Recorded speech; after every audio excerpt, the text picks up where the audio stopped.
Canada's defense story has always been tied to its geography and its alliances. A country stretching from the Atlantic to the Pacific and deep into the Arctic needs an air force that can operate across vast wilderness, brutal winters, and some of the most remote regions on Earth. Yet for decades, Canada's air fleets struggled under limitations: old aircraft, political compromises, and dependency on its southern neighbor, the United States. For years, the world assumed Ottawa's choice of its next-generation fighter was predetermined. The United States pushed hard for the F-35, promising stealth capabilities, NATO alignment, and a share of jobs in the aerospace industry. Billions were invested in promotion, and political pressure was heavy. But then came a decision no one expected. Canada would choose the Saab Gripen from Sweden.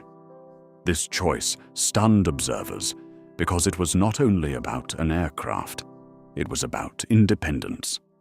The Gripen represents a different philosophy: efficiency, adaptability, and sovereignty over politics and prestige.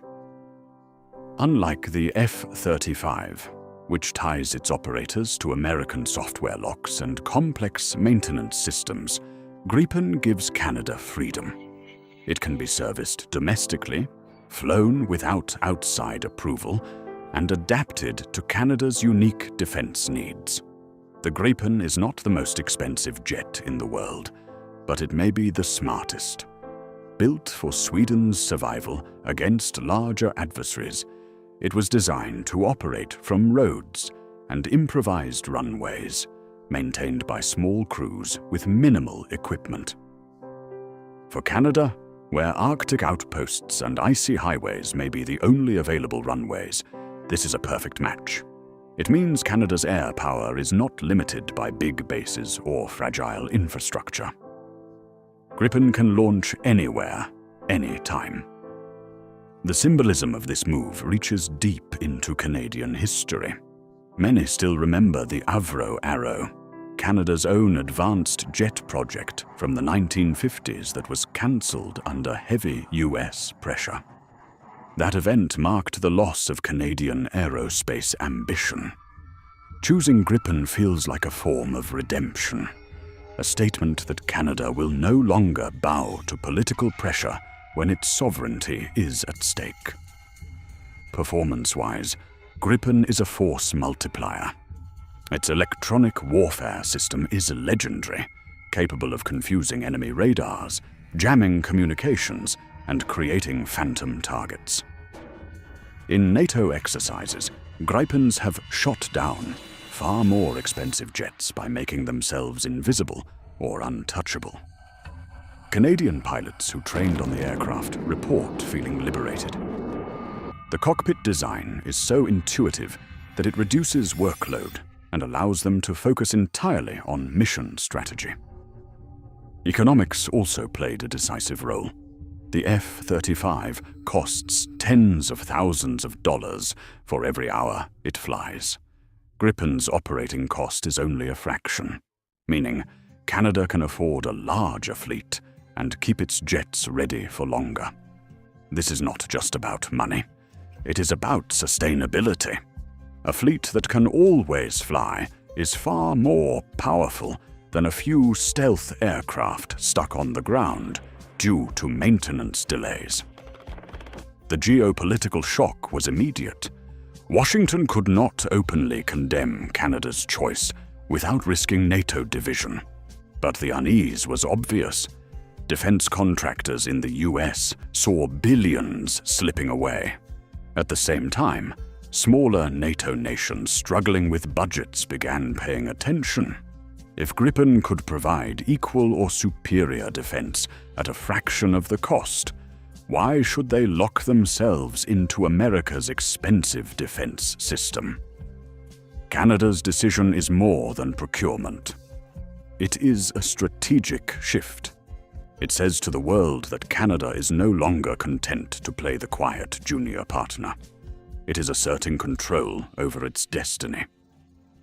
With Gripen, Canada gains not just a jet, but a symbol of independence, a weapon of flexibility, and a platform that can be expanded with drones, satellites, and future technologies. This is the start of something bigger. For Canada, the Gripen is more than a machine. It is a message to allies and rivals alike. The era of compromise is ending, and a new power has taken flight. This is the start of something bigger. For Canada, the Gripen is more than a machine.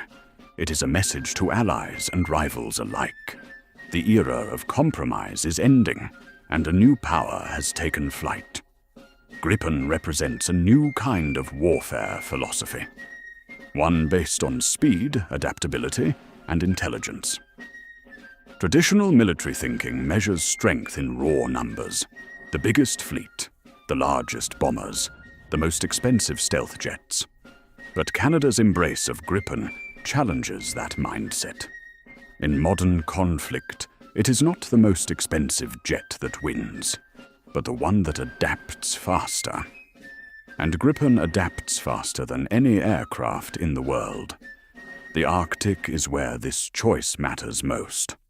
Melting ice is opening shipping lanes and revealing untapped resources. Russia has already fortified its northern frontier with bombers and missile bases, while China declares itself a near-Arctic power. Until now, Canada's outdated fighters were overstretched and underprepared. Gripen changes that instantly. With its ability to take off from frozen highways, refuel quickly, and redeploy without large bases, it gives Canada a new level of agility in the north. For the first time, Canada is not just defending its Arctic, it is dominating it. Perhaps Gripen's most dangerous weapon is the one you cannot see. Its electronic warfare suite turns battles into confusion. By jamming enemy radars, deceiving missiles, and creating digital ghosts, it denies opponents the ability to fight effectively. In an age where information warfare is as critical as firepower, Canada now wields one of the deadliest invisible weapons in the skies. Critics warned that Canada might isolate itself by rejecting the F-35. But Gripen remains fully NATO-compatible, able to share data and fly alongside Allied jets. The difference is control. Canada owns its Gripens outright, without foreign locks on software or maintenance. Independence, not isolation, is the real story. The historical resonance is powerful. The Avro Arrow's cancellation scarred Canada's national pride. Gripen feels like history corrected. Where ambition once was crushed, it now finds new life. This decision restores faith that Canada can make bold, independent choices in defense of its sovereignty.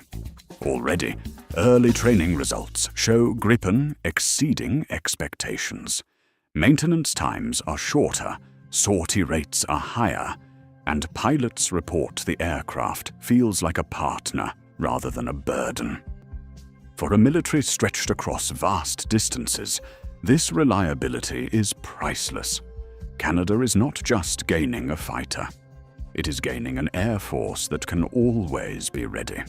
The world is taking notice. Smaller nations see Canada as proof that choosing Gripen is not a gamble, but a smart strategy. If others follow, the American monopoly on NATO air power could weaken, shifting the balance of influence across the alliance. Canada may have unintentionally sparked a quiet revolution in global defense procurement. And beyond the politics, there is the psychological effect. For the first time in decades, Canadians see their Air Force not as dependent, but as pioneering. From NATO meetings to Arctic patrols, the message is clear. Canada has stepped out of the shadows. It has the means to defend its sovereignty, challenge rivals, and even lead innovation within NATO.